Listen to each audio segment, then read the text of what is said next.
El siguiente mensaje es una presentación del Ministerio Tiempo de la Gloria de Dios. Bienvenidos a todos los que nos visitan por primera vez. Qué lindo es estar en la casa del Señor. Amén. Qué bueno cuando el Señor habla a nuestras vidas y a nuestros corazones. Que el Señor les bendiga. Bueno, como ustedes saben, estamos acá. Nuestros pastores están volviendo ya de la gira ministerial, están cada vez más cerca. Hoy están en Salto, mañana van a estar en Tacuarembó. Y bueno, a este ritmo en algunos días van a volver a Montevideo, ¿verdad? Qué bien. Nosotros estuvimos, ayer, ¿los jóvenes fueron al cine ayer, los jóvenes? Qué bien, ¿cómo estuvo esa película? ¿Eso no lo vas a sacar, Rodri? ¿Y pone el otro? Más o menos tuvo la película. Yo quise acompañarlos, no pude, estábamos en otros compromisos, pero bueno, qué bien, qué bendición los jóvenes, amén. Nosotros estuvimos ayer apoyando una iglesia amiga en la ciudad de Joaquín Suárez, evangelizando allí. Tengo un amigo, compañero del seminario que es pastor y acaba de agarrar una obra allí. Entonces hicieron una campaña evangelística para recomenzar allá en Joaquín Suárez. Yo creo que algo está pasando en Joaquín Suárez. Estén orando por Joaquín Suárez. Tenemos nuestra obra allá, que hace poco ha pasado bajo nuestra cobertura, con la que estamos trabajando, y ahora también esta otra iglesia se está reactivando, así que yo creo que el Señor está haciendo algo ahí, en la ciudad de Joaquín Suárez. Compartimos una palabra breve, solamente una pequeña lectura, y mencionamos acerca del paralítico del estanque de Betesda, de Juan 5, y nos pusimos de acuerdo para declarar en aquel lugar que los años de estancamiento se terminaron, porque el Señor Jesús ha llegado a Joaquín Suárez. De la misma manera que en nuestras vidas también podemos estar muchos años a veces estancados, pero el encuentro con el Señor Jesucristo termina con todo eso. Amén. Nos libera de todo lo que oprime, de todo lo que enlentece, de todo lo que no nos deja avanzar y nos permite ir hacia adelante. Así que bueno, feliz Domingo de Ramos para todos. Hoy comienza la Semana Santa. Hoy es el día en el que nos acordamos de que el Señor Jesús entró triunfalmente en Jerusalén. Y bueno, acuérdense que el año pasado, en Semana Santa, cuando estábamos todos recluidos en nuestros hogares, hicimos un culto todos los días a través de Zoom, si se acuerdan, y compartimos cada día de la Semana Santa qué acontecimiento había ocurrido en aquel entonces, ¿no? Que pasó el domingo, lo que pasó el lunes lo predicamos el lunes, lo que pasó el martes y así, etcétera. Bueno, si alguno de ustedes lo quiere recordar, está todo subido en el canal de YouTube de la iglesia, para que ustedes lo puedan repasar si quieren. ¿Se acuerdan que en el año 2020 empezó esta emergencia sanitaria que parece que está empezando a ceder ahora de a poquito? Aquel famoso 13 de marzo, aquel viernes, que nos agarró a nosotros haciendo un seminario de oración, acá en la iglesia, ¿se acuerdan? No en este edificio, sino en el otro, ¿verdad? Y no entendíamos mucho, no sabíamos qué era lo que iba a pasar. Después vino el sábado, y después vino el domingo. El domingo era cuando habían ya prohibido todas las reuniones, ¿no? Y dijimos, bueno, ¿y ahora qué vamos a hacer con nuestras vidas? Está todo prohibido, nos tenemos que quedar en casa. Y ahí tuvimos que empezar a manejar herramientas que no estábamos acostumbrados a manejar, a comunicarnos de otra forma.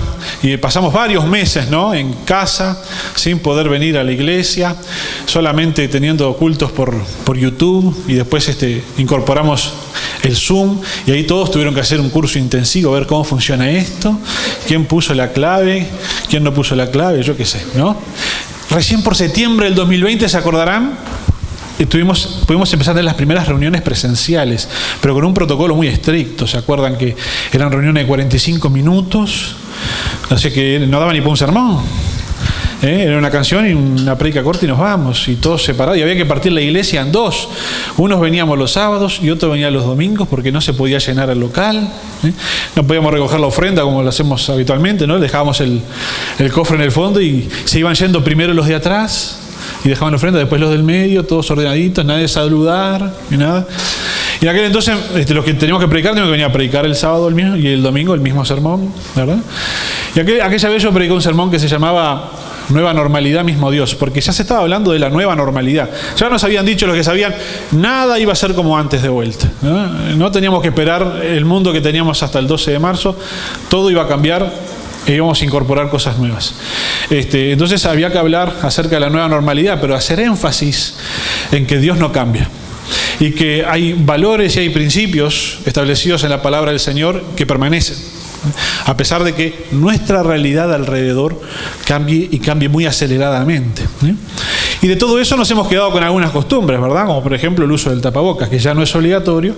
Pero bueno, yo pienso que en alguna instancia todavía es útil usarlo. Yo, por ejemplo, cuando voy en ómnibus lo uso y en lugares por así, ¿no? Cuando está medio cerrado, cuando estamos orando, acá frente a frente a la gente, lo seguiremos usando.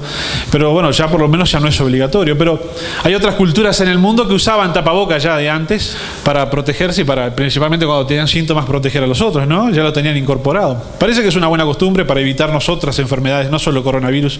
No solamente de coronavirus muere el hombre, eso es una adaptación bíblica, ¿no? No solo de pan vive el hombre y no solo de coronavirus muere el hombre. Así que son cosas que uno va incorporando, pero son cosas que uno va incorporando, pero nos la incorporaron así en forma aceleradísima, ¿no? Porque otras culturas ya lo tenían, pero no, nosotros lo venimos a incorporar de prepo. Entonces la realidad va cambiando, ¿eh? La realidad va cambiando, pero Dios no va cambiando. Pero si ustedes quieren que sus vidas sean transformadas, hay algo que sí tiene que ir cambiando, que es nuestra mentalidad. Y de eso vamos a hablar en esta noche, de nueva mentalidad. Si ustedes quieren que su vida se transforme y que avancen, necesitan darse la chance, darse la oportunidad de pensar que quizás hay algo de lo que ustedes están pensando hoy que no es así. Que quizás hay forma de pensar que ustedes tienen hoy, y yo también, que es necesario cambiarlas. Yo le doy tantísimas gracias a Dios porque yo hoy no pienso igual de como pensaba hace 10 años atrás, pero en casi nada, casi nada. A veces me miro hace 10 años atrás y no me reconozco. Y a veces tengo miedo de quién voy a ser dentro de 10 años si sigo así, ¿verdad? Pero bueno, vamos a ir a Romanos, capítulo 12, del 1 al 2. Dice así: así que, hermanos, os ruego por las misericordias de Dios, es decir, tomando en cuenta el amor que Dios nos tiene, que presentéis vuestros cuerpos en sacrificio vivo, santo, agradable a Dios, que es vuestro culto racional. No os conforméis a este siglo, sino transformaos por medio de la renovación de vuestro entendimiento, para que comprobéis cuál sea la buena voluntad de Dios, agradable y perfecta. Acá en la epístola de los Romanos, este versículo empieza diciendo, así que, ¿verdad? Entonces, así que significa que, de todo lo que Pablo viene hablando antes, acá hay un enganche, y a partir de ahora, lo que viene ahora tiene que ver con lo que antes viene pasando. Pablo viene hablando de todas las cosas que Dios hizo por nosotros en la epístola de los Romanos. Viene haciendo un listado de la obra de Dios en nuestras vidas. El tema principal tiene que ver con la redención que Dios nos ofrece, tiene que ver con la justificación, ¿verdad? Ustedes saben lo que es la redención y lo que es la justificación. Y si no, el miércoles en el discipulado lo vamos a ver. Ya trazó el chivo. No este miércoles, pero a lo largo del discipulado lo vamos a ver bien. Entonces, él viene con todo esto, ¿sí? Pero a partir del capítulo 12, cuyos 2 primeros versículos acabamos de leer, la carta da un giro y deja de hablar de lo que Dios ha hecho para empezar a hablar de lo que nosotros debemos hacer. Así que decirle que tenés al lado lo que vos tenés que hacer. Del capítulo 12, lo que vos tenés que hacer. Del capítulo 12 en adelante, Pablo comparte los deberes y las exigencias que la justificación por la fe nos impone. Es decir, si nosotros fuimos justificados por Cristo, si Cristo nos hizo justos, si Cristo limpió nuestros pecados, entonces nosotros tenemos que empezar a comportarnos de una determinada manera, y eso es lo que viene ahora, y eso fue el versículo que leímos. Y entonces pasamos rápidamente al primer punto. ¿Qué es lo que tenemos que hacer? Presentar nuestros cuerpos. El cuerpo es un medio de expresión, y puede ser tanto un medio de expresión del pecado como un medio de expresión de la santidad. Así que dice, presentéis vuestros cuerpos. Eso es lo primero, que es la primera exigencia que nosotros tenemos luego de haber sido salvados por Cristo. Entregarle, presentarle al Señor nuestros cuerpos. Dice, presentéis vuestros cuerpos en sacrificio. ¿Sí? ¿Por qué un sacrificio? Porque bueno, es un sacrificio dejar de mandar nosotros para que mande Él. Por eso es un sacrificio. Y mire lo que decía Pablo 6 capítulos antes en la misma carta. Dice así: no dejen que ninguna parte de su cuerpo se convierta en un instrumento del mal para servir ¿a quién? Al pecado.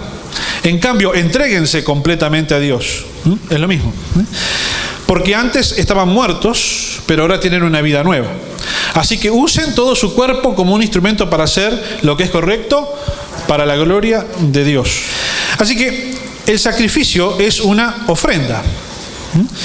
El sacrificio es algo que uno da. Así que es mi tarea. Es lo que yo debo hacer. Ya Pablo habló de todo lo que Dios hizo por nosotros y ahora se va a dedicar a hablar de lo que nosotros tenemos que hacer. Y la Biblia nos pide que nosotros hagamos esto, que presentemos, que entreguemos el cuerpo. Porque somos nosotros los que tenemos que tomar esa iniciativa, porque somos nosotros los que estamos en control. Somos nosotros los que controlamos nuestra vida, los que controlamos nuestro cuerpo, lo que pensamos, lo que decimos, lo que hacemos, y por lo tanto somos nosotros los que tenemos que cederle ese control a Dios. Debemos entregar a Dios el control de nuestra humanidad. ¿Sí? Así que decirle que tenés al lado, entrega el control. No el de la tele, no el de la tele, el control de tu vida. Pero no a cualquiera, al Señor. ¿Y para qué? ¿Para qué Dios quiere nuestro cuerpo? ¿Para qué Dios quiere nuestro cuerpo? Bueno, una de las cosas en las que Dios está pensando, cuando hablamos de cuerpo, hablamos de todo nuestro ser, ¿verdad? Es en el servicio. Dios quiere usar nuestras vidas para beneficiarnos a nosotros mismos, pero también para que podamos beneficiar a los demás. Dios quiere nuestro cuerpo disponible para beneficio de otros, para que cuando nosotros nos movamos sea Dios que se está moviendo, para que cuando nosotros hablemos sea Dios el que esté hablando, para que cuando nosotros oremos estemos orando por los hermanos, bendiciendo, sanando. Amén. El cuerpo no es solamente la parte física del hombre, sino que todo lo que con el cuerpo se puede hacer también se refiere a eso. ¿Sí? Entonces en este caso también se refiere al servicio. Cuando dice entreguen vuestros cuerpos al Señor, que nos dediquemos al servir al Señor. Nosotros como cristianos nos sentimos realizados al existir para Dios y al existir para los otros. Es decir, yo me siento realizado, me siento feliz, siento que mi vida es plena, siento que todo vale la pena, ¿sí? Cuando me entrego a Dios y cuando me entrego a los demás. Yo me siento satisfecho, feliz, realizado, paradójicamente, no cuando trabajo para mí, sino cuando trabajo para el otro. Allí es donde está la realización, donde está la plenitud en la vida del cristiano, en la enajenación que produce el servicio. Y miren lo que dice Pablo a los tesalonicenses, que vamos a ver en las próximas 3 diapositivas. Dice, ahora hermanos, les suplicamos en el nombre del Señor Jesús que cada vez vivan más como le agrada a ¿quién? A Dios, así como lo aprendieron de nosotros. En realidad ya lo están haciendo. Ustedes saben cuáles son las instrucciones que les dimos de parte del Señor Jesús. Dios quiere que sean santos, que no cometan inmoralidades sexuales, que cada uno aprenda a controlar ¿qué? Su propio cuerpo. Así como si fuera fácil, Pablito, ¿eh? Que cada uno aprenda a controlar su propio cuerpo de una manera santa y respetuosa. Que no se dejen llevar por los malos deseos como hacen los paganos que no conocen a Dios, y que nadie le haga daño a su hermano ni se aproveche de él en este asunto. El Señor castiga todas estas cosas como ya se lo habíamos dicho y advertido. Dios no nos ha llamado a vivir de manera impura, sino santa. Por eso, el que rechaza esas instrucciones no rechaza a un hombre, sino rechaza a Dios. Amén. ¿Me vienen siguiendo? No se duerman. Así que os ruego que presentéis vuestros cuerpos en sacrificio vivo, santo, agradable. Eso es lo que dice el versículo que leímos, porque este es vuestro culto racional. Es decir, que cuando yo le entrego mi cuerpo, mi vida entera al Señor, es un sacrificio porque me cuesta a mí dejar de tener el control y entregárselo a Él. ¿Sí? Eso es algo que a Dios le agrada en la medida en que sea una decisión que uno la piensa, racional. Esto de entregarnos al Señor no es algo que esté fuera de nuestro alcance o algo que esté fuera de nuestra comprensión.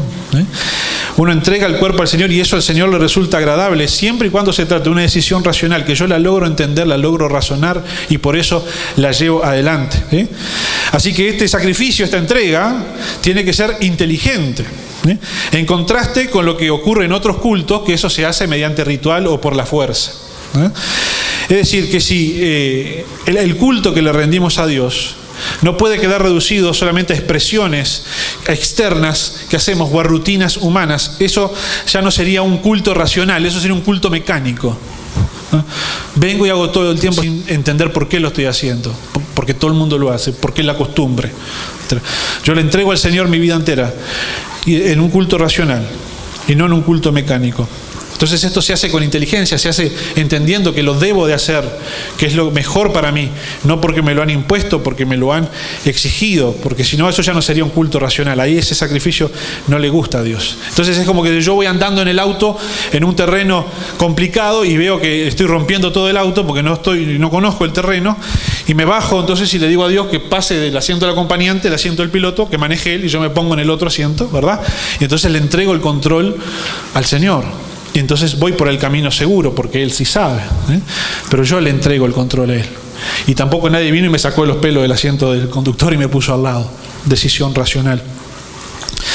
Cuando nosotros practicamos esto y le pedimos a Dios la guía, la dirección, el consejo para cosas tan elementales como qué voy a estudiar, con quién me voy a casar, dónde voy a trabajar, cómo gasto mi dinero, ahí ya no somos nosotros los que tomamos las decisiones, sino que ahí las empieza a tomar el Señor por nosotros.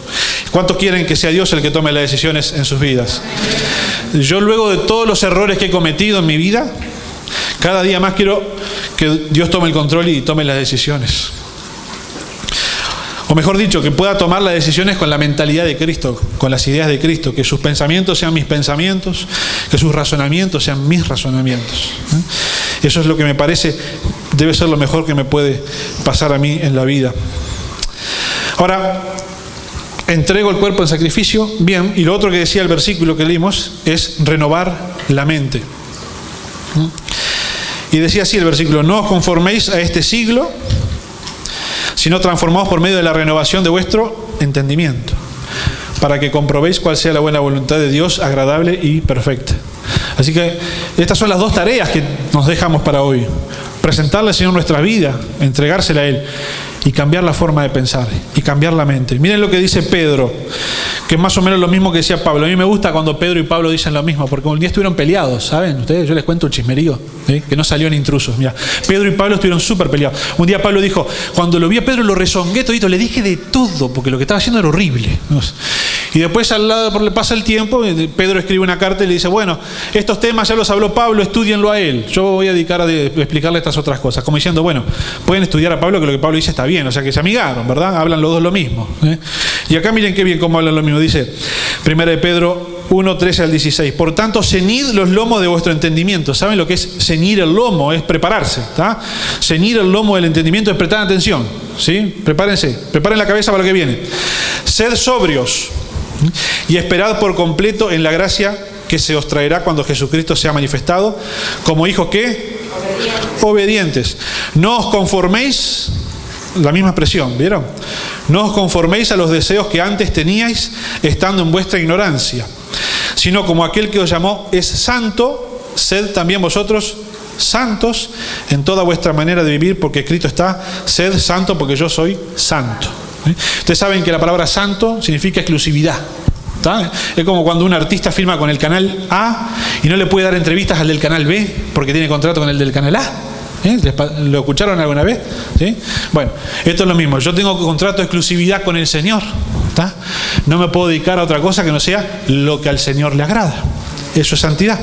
Así que no os conforméis a este siglo, que es lo mismo que decir, no se amolden a la conducta de este mundo, no imiten las conductas ni las costumbres que ustedes van a ver en el mundo, no vivan como vive todo el mundo. No se amolden, es decir, no tengan la misma apariencia que el mundo, no se conformen al mismo patrón, al mismo molde, ¿eh? Porque el mundo que nos rodea y la cultura que nos rodea nos quiere amoldar de una forma, nos quiere hacer pensar de una forma, nos quiere hacer actuar de una forma, ¿sí? La palabra no os conforméis significa un cambio de apariencia externa, pero no interna, ¿eh? O sea, un disfraz. Hacer las cosas como el mundo las hace, para parecernos a como se parece el mundo, pero nuestro interior no ha cambiado nada, porque es solamente apariencia.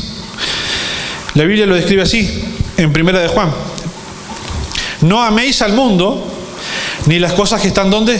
En el mundo. Si alguno ama al mundo, el amor del Padre no está en él. Ojo acá, porque todo lo que hay en el mundo, los deseos de la carne, los deseos de los ojos y la vanagloria de la vida, no proviene del Padre, sino del mundo. Y el mundo pasa, y sus deseos, pero el que hace la voluntad de Dios permanece para siempre. Bueno, ¿qué es lo que utiliza el mundo para amoldarnos según su apariencia? De todo. La moda, las artes, la música, el cine, el deporte, la educación, la política, ¿no? De todo. No significa que todo esto sea una cosa mala, sino que es un gran instrumento muy eficiente para comunicar un cierto mensaje y para ensalzar, para elevar un mensaje que por lo general siempre está en contra de los valores del Señor. Siempre son rebeldes a los conceptos que aprendemos de la Biblia. Pero eso nos bombardea todo el tiempo, desde todos ángulos. ¿Cuántos se acuerdan de Fido Dido? Son viejos como yo, ¿no? Fido Dido era un personaje de 7-Up. Ay, dije la marca y no iba a decirla, si no nos pagan. De un refresco de limón, ¿sí? Con burbujitas. Permiso. ¿Qué decía Fido Dido? ¿Quién se acuerda? Fido Dido decía, hacé la tuya. Claro, vos no te acordás, pues no eras nacida, querida. Fido Dido decía, hacé la tuya. Entonces vos prendías la tele y estaba Fido Dido, que era un personaje muy gracioso, con unos pelos así, ¿verdad? Te decía, hacé la tuya, hacé la tuya. Entonces queda ese mensaje que es bien egoísta y bien antibíblico, ¿no? Yo hago la mía, a mí qué me importa la de los demás. Yo vivo para mí y solo para lo que a mí me importa. Comercial, mercado, las artes, la música, por ejemplo. ¿A cuántos les gusta Frank Sinatra? Acá pongo el grillo. Acá pongo el grillito haciendo cri cri. Yo tengo un sueño, ya lo cumplí hace un tiempo, pero después quiero cumplirlo vuelta otra vez, que es salir de acá a la iglesia el domingo, ¿viste? A las 8. En Alfa FM a las 8:30 hay un programa que se llama Club Sinatra. Entonces, uno ir en el auto escuchando Club Sinatra y dar una vuelta larga y después llegar a casa. No tengo auto para algún día. Igual en el 2020 lo hice varias veces porque le pedí el auto prestado a mamá y cuando salíamos a la iglesia hacíamos la vuelta esa, ¿no? Pero cosa más digna. Y una de las canciones más famosas que Frank Sinatra canta, que no es de él, pero la interpreta, es My Way, a mi manera, ¿no? Arrepentimiento, sí, alguno tengo, pero tan pocos que ni los menciono. Mordí más de lo que podía masticar, pero no importa, me lo tragué y después lo escupí, no importa, yo hice todo a mi manera. Ay, qué lindo, ¿verdad? Sí, y además, y vos lo ves, vos conversás con otro y decís, fulanito, bien, ¿en qué anda? En la misma de siempre. ¿Viste que él le hace las cosas a la suya? Sí, él es muy auténtico, genuino, lo hace a su manera, qué bárbaro. Y sí, entonces estamos bombardeados con mensajes en el mundo de hacer las cosas de una forma que no es la forma en la que Dios nos ha enseñado a hacerlas. No son pecados, no estamos hablando de cosas groseras, estamos hablando de sutilezas. Por ejemplo, una de las formas en la que el mundo nos mete en su molde, mire, haciendo que trabajemos o estudiemos las 24 horas, ¿sí? Que el trabajo o el estudio se vuelva la primera prioridad, de forma tal que podamos abandonar a Dios y dejamos de hacer su voluntad. Esa es una de las grandes formas en las que el mundo nos mete en su molde, ¿sí? Por eso Dios hizo un día de reposo. Y si Dios hizo un día de reposo y lo puso entre los 10 mandamientos, era porque sabía que no íbamos a querer reposar. Si no, no lo exigía con esa vehemencia, de meterlo en un mandamiento. Y Dios hizo el día de reposo para que nosotros entendamos que tenemos que encontrar nuestro valor en lo que somos y no en lo que hacemos. La gente en el mundo encuentra su valor en lo que hace. ¿Sí? Bueno, yo soy deportista y esto es lo que sé hacer y es lo que hago. ¿Sí? Yo soy mecánico y sí me viento los fierros y esto es lo que hacer, es mi pasión. Bueno, yo soy artista, pintor, ¿qué es eso? Yo soy médico, permiso, puedo usar la expresión. Y lo único que sé hacer es esto y estoy de guardia los 7 días a la semana, no tengo familia, no tengo descanso, no tengo nada. La gente se define por lo que hace. La gente se valora a sí mismo y encuentra valor en lo que hace. Y Dios les mete un día de reposo para que no hagan, precisamente para que encuentren su valor en lo que son y no en lo que hacen. Hay alguna cosa que tengo clara en la vida, pocas, pero esta es una de las que tengo clara, que es mi identidad. Yo ya tengo mi epitafio escrito. ¿Ustedes sabían eso? Sí, ¿saben lo que es un epitafio?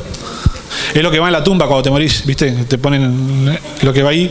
Acá yace Juan García, que un día fue a ver si gas había con un fósforo y había, por ejemplo, ¿no? ¿Esa nunca la vieron? Es un epitafio. ¿Tá? Señor, este es mi marido, recibílo con la misma alegría con la que te lo mando. Ejemplos de epitafio, ¿verdad? Entonces yo tengo el mío escrito, porque yo ya estoy definido. Gracias a Dios ya mi identidad la definí hace un tiempo, ya la tengo clara. ¿Tá? Y nunca me defino con lo que hago. No me defino ni con que soy pastor, no me defino ni con que soy maestro, no me defino ni con mi trabajo. También tengo un trabajo para definir. Yo soy así, mira, yo me defino con 4 cosas. La primera, soy hijo de un padre sin igual. ¿Cuántos son hijos del mismo padre que yo? Amén. Segundo, soy el siervo de un Señor asombroso. A mí Dios me asombra todos los días. Cada vez que aprendo algo más de eso, me asombra todos los días. Soy el esposo de una mujer extraordinaria. Y soy el padre de 2 hijas maravillosas. Esa es mi definición, en 4 renglones. En ninguna de esas hago algo. Porque no encuentro mi valor en lo que hago. Encuentro mi valor en lo que soy.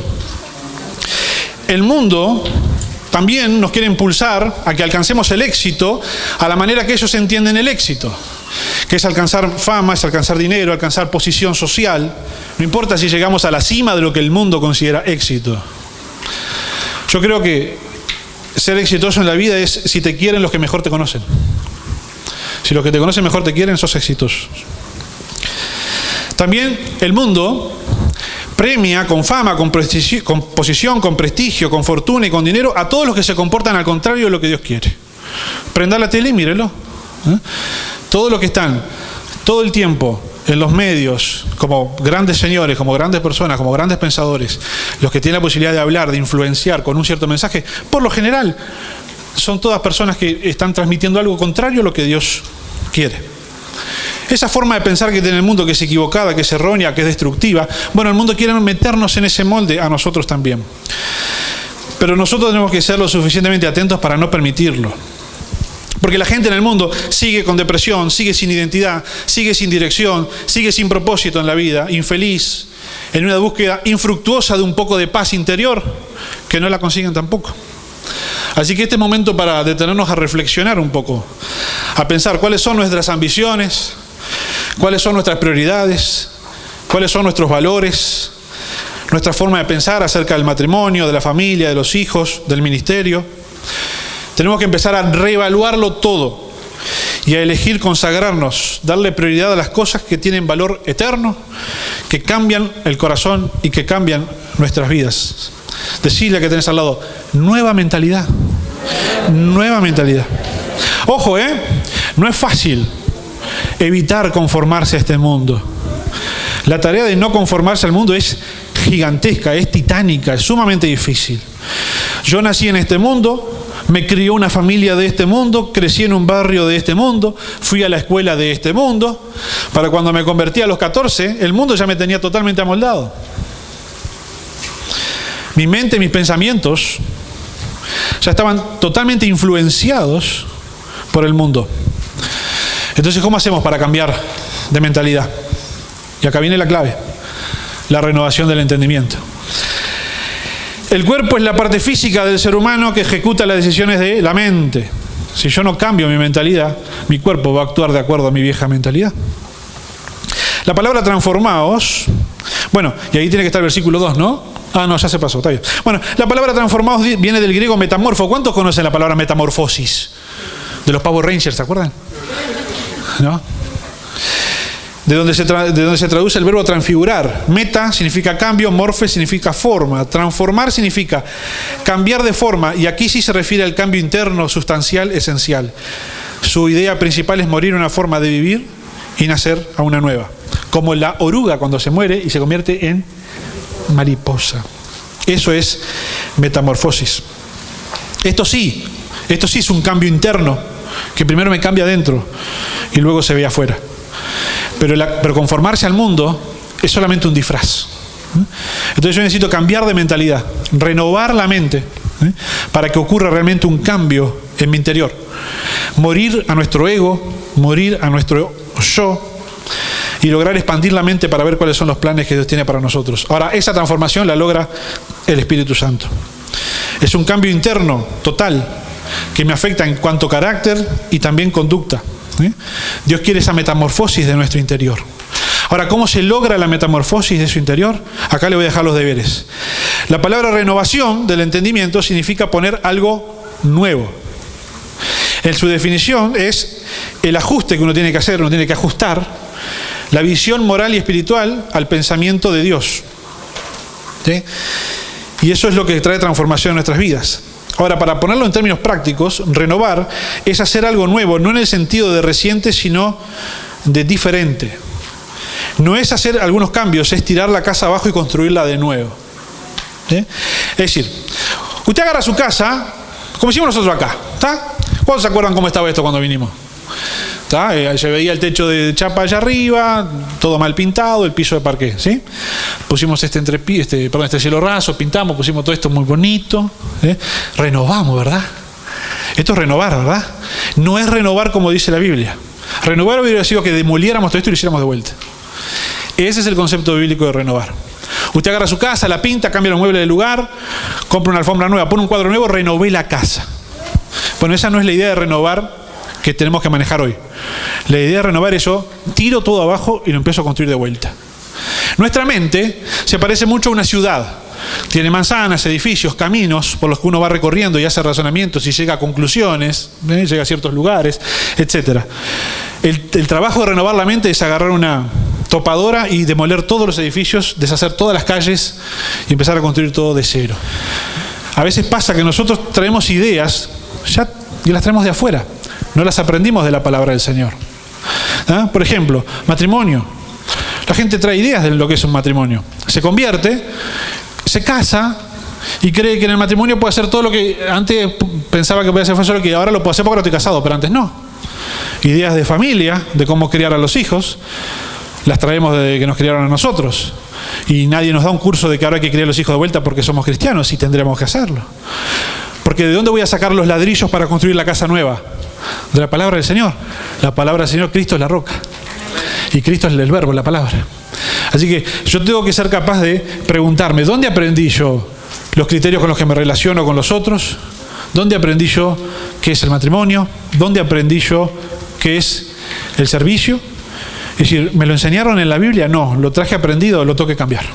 Tengo que tirar abajo esa casa y hacer una casa totalmente nueva, ladrillo por ladrillo. ¿Y qué sucede cuando nuestra mente es renovada? Cuando nuestra mente es renovada, dejamos de pelear contra Dios por creer que quiere quitarnos todo lo divertido de la vida. Y empezamos a comprobar que la voluntad de Dios es buena, agradable y perfecta. Distinguimos lo que es verdaderamente bueno y agradable. La gente se pelea con la voluntad de Dios porque tiene la idea preconcebida de que la vida cristiana es aburrida, está llena de prohibiciones, de qué puedo hacer, qué no puedo hacer, que si yo me dedico a la iglesia y al servicio, entonces voy a dejar de divertirme, voy a dejar de hacer cosas que los demás hacen, mi vida va a ser aburrida. Bueno, esa es una idea equivocada. La voluntad de Dios está llena de bendiciones para nuestras vidas. Ahora sí, voy a entrar de lleno al cambio de mentalidad. Ojo que ahora entramos, ahora empiezo a demoler. ¿Están preparados? Saquen todas las cosas que tengan en casa porque se las voy a demoler. Punto número 1, no soy de este mundo. Decirle a quien está al lado, no soy de este mundo. ¿Sí? No soy de este mundo. Miren lo que dice Santiago. Oh, almas adúlteras. Estaba enojado Santiago cuando escribió esto. Les aviso, para que sepan. Oh, almas adúlteras, ¿no sabéis que la amistad del mundo es enemistad contra Dios? Cualquiera pues que quiera ser amigo del mundo se constituye en enemigo de Dios. Estaba enojado Santiago cuando escribió. ¿Sí? Preguntale que tenía al lado, ¿quién es tu amigo? ¿Quién es tu amigo? Ah, ¿quién es tu amigo? ¿Yo soy tu amigo? Bien, ¿somos amigos? No soy de este mundo. Miren este versículo es genial. Esto es una obra de arte. Juan 18:33, mira, entonces Pilato volvió a entrar en el pretorio y llamó a Jesús y le dijo, ¿eres tú el rey de los judíos? Jesús le respondió, ¿dices tú esto por ti mismo o te lo han dicho otros de mí? Pilato le respondió, ¿soy yo acaso judío? Tu nación y los principales sacerdotes te han entregado a mí. ¿Qué has hecho? Respondió Jesús, mi reino no es de este mundo. Si mi reino fuera de este mundo, mis servidores pelearían para que yo no fuera entregado a los judíos. Pero mi reino no es de aquí.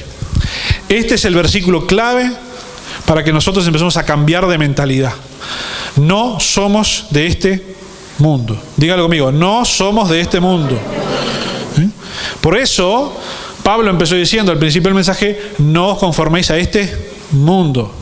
Ahora, el problema del cristiano es cuando piensa igual que como se piensa en el mundo, actúa igual como se actúa en el mundo y siente apego por las cosas que son del mundo. Y ahora voy a entrar en una de las culturas que es bien del mundo y que tendríamos que poner en cuestionamiento, que es la cultura premio-castigo. Nosotros estamos acostumbrados a funcionar con la cultura premio-castigo. Se las voy a mostrar. Hacemos las cosas que hacemos porque nos van a dar un premio. Y no hacemos las cosas que no hacemos porque tenemos miedo a que nos castiguen. Esa es una cultura muy fuerte en el mundo. Lo que hacemos, lo hacemos si me llevo algo. Y si no me van a castigar, lo hago. Si me castigan, no lo hago. Lo que está detrás de la cultura premio-castigo es una palabra que está bien alejada de Dios, que se llama miedo. Por ejemplo, Yo llego temprano a trabajar porque tengo miedo de que me descuenten. Yo llego en hora a mi trabajo porque si no me castigan con un descuento. Yo cuando empecé a trabajar, yo trabajé por mi cuenta. Si yo empezaba tarde en mi trabajo, mis clientes se enojaban y no venían más. Pero después trabajé en una fábrica, en una curtiembre, después trabajé en una empresa como telefonista. Y bueno, ok. Pero después cuando empecé a trabajar en el trabajo que tengo ahora, hace ya 13 años, va para 14, se estaba empezando a discutir una cosa que yo nunca había escuchado en mi vida, que se llamaba el presentismo, ¿no? Que básicamente era darte un premio si llegabas en hora. ¿Ok? A mí me dejó sorprendido eso, porque yo pensaba en aquel entonces, mire qué inocente que era, que a mí me pagaban por llegar en hora.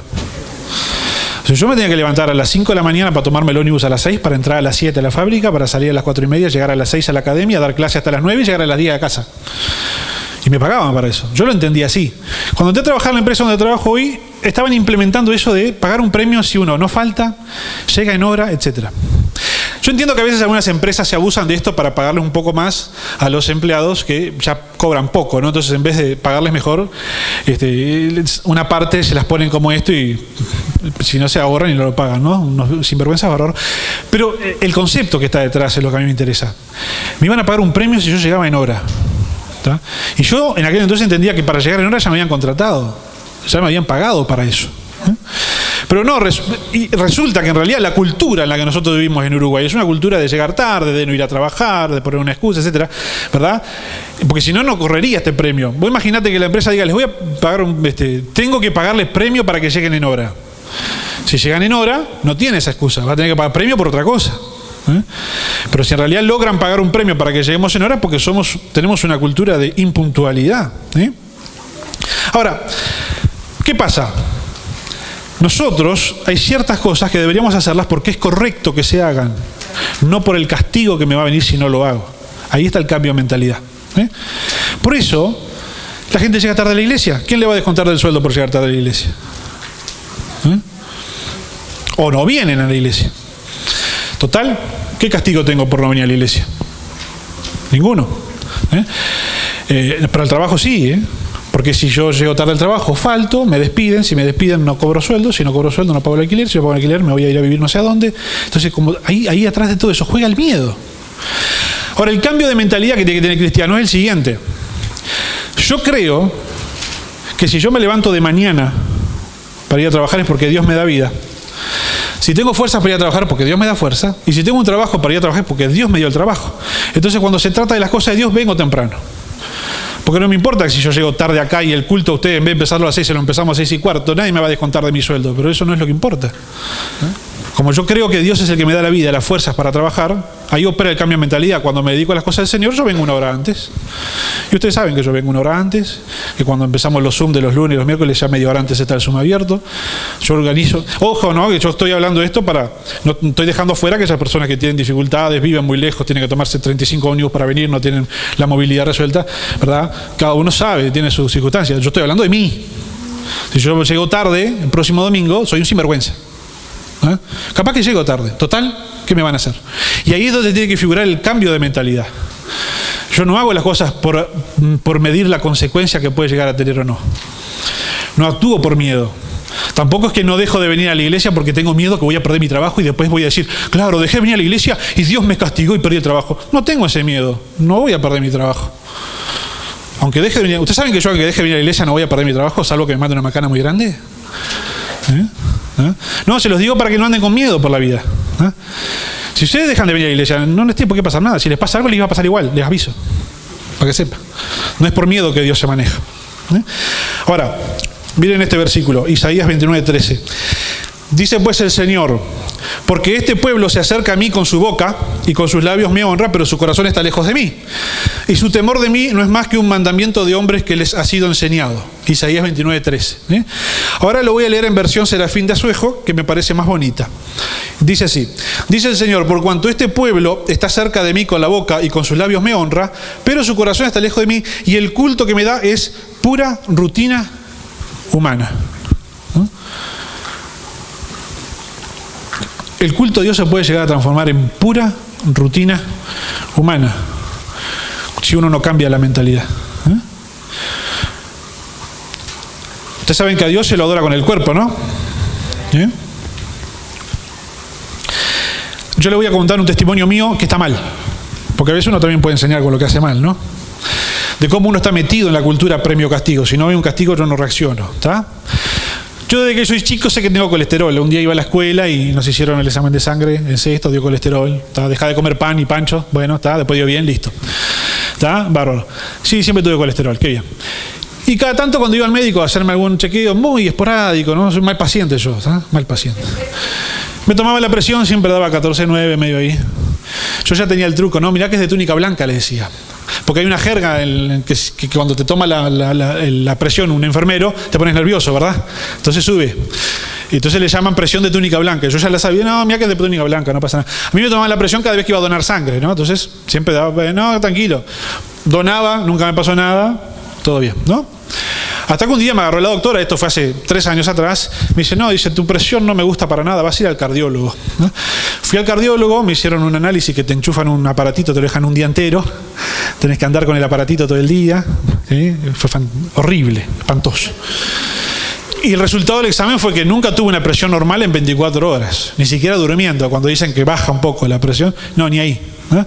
Entonces, señor, usted tiene hipertensión de moderada a severa. Tiene que tomar esta pastillita todos los días hasta que se muera. Me hicieron otros análisis con oftalmólogos y eso para ver si la presión alta me había hecho algún daño. Gracias a Dios no me hizo nada, etc. Tuve que empezar a tomar la pastillita todos los días. Bárbaro. Después voy al médico general, me hace el análisis de siempre y el análisis da lo mismo de siempre. Colesterol ahí más o menos. Colesterol bueno que tiene que estar alto, muy bajo. Ah, no se preocupe, siempre tuve el colesterol bueno bajo. ¿Cómo que no me preocupe? Me dice el tipo. Me dice, ¿cuántos años tenés? 35. ¿Y vos sos sedentario? No, yo un poco me muevo. Yo voy caminando a trabajo y en el trabajo me muevo. Trabajo en un depósito, voy de un lado para el otro. No soy oficinista de estar en la computadora todo el día. Pero camino, 4 kilómetros por día camino, que es lo que me lleva de casa al trabajo. Eso lo hago, sí. Dice, no alcanza con eso. No alcanza, para tu caso, vos no producís buen colesterol, no alcanza. Vas a tener que hacer algo que te mueva de verdad.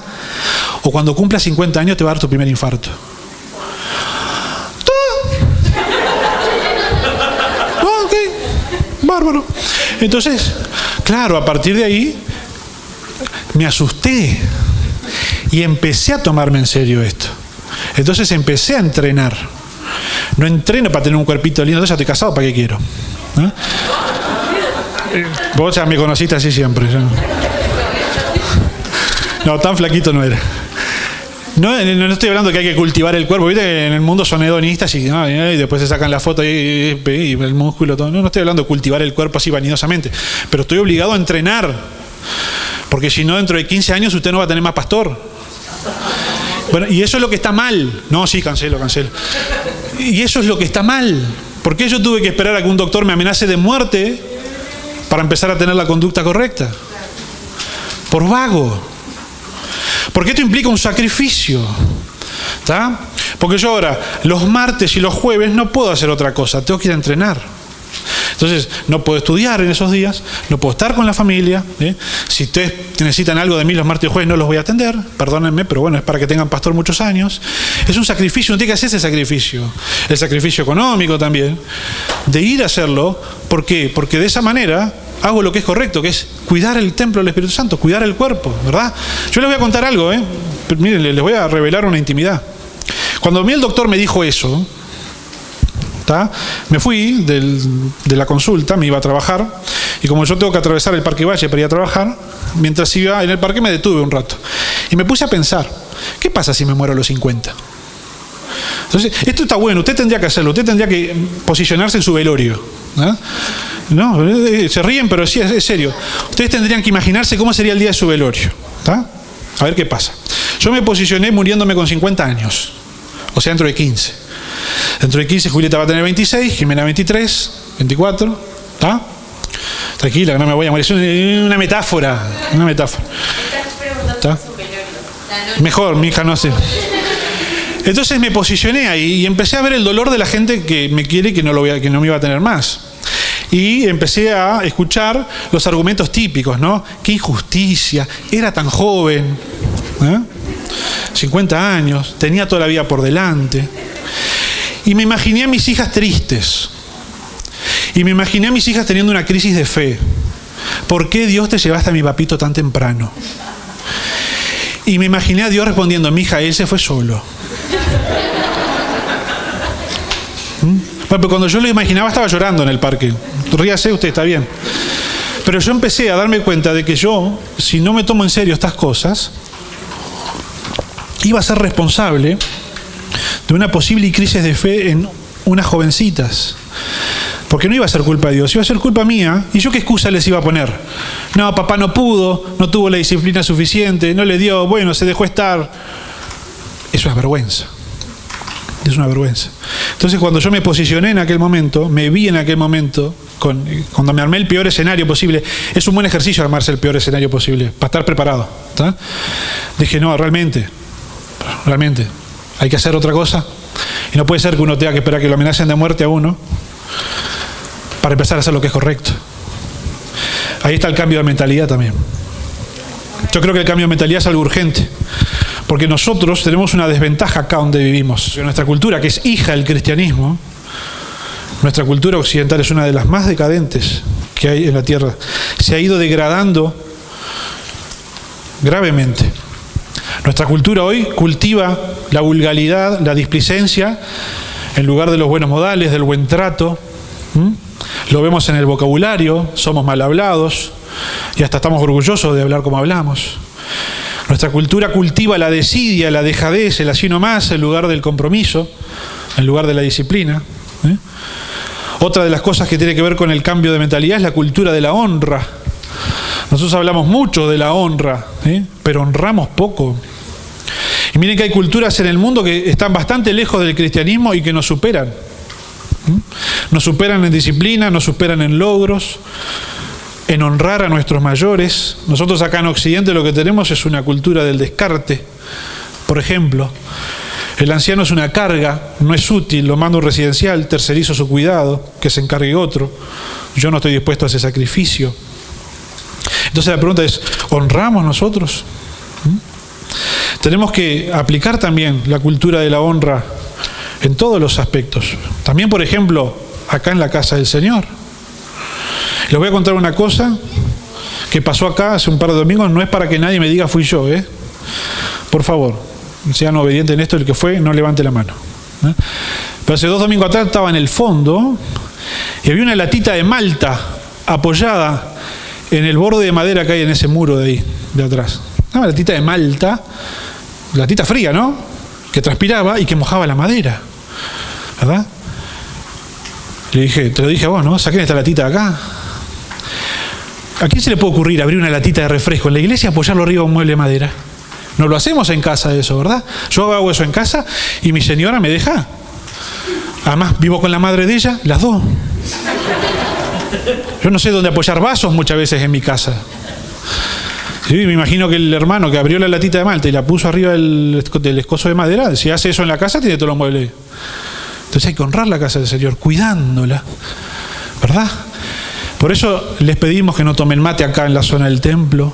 Desde siempre lo hemos pedido. Se cae la hierba y hay que tener respeto por los hermanos que vienen a limpiar temprano, etcétera, etcétera, etcétera. Cosas que forman parte del cambio de mentalidad que necesitamos tener en nuestras vidas.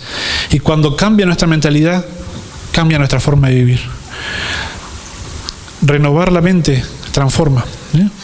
No os conforméis a este siglo, sino renovaos mediante la transformación del entendimiento, que en otras versiones de la Biblia se resume como cambien de forma de pensar y van a cambiar la forma de vivir.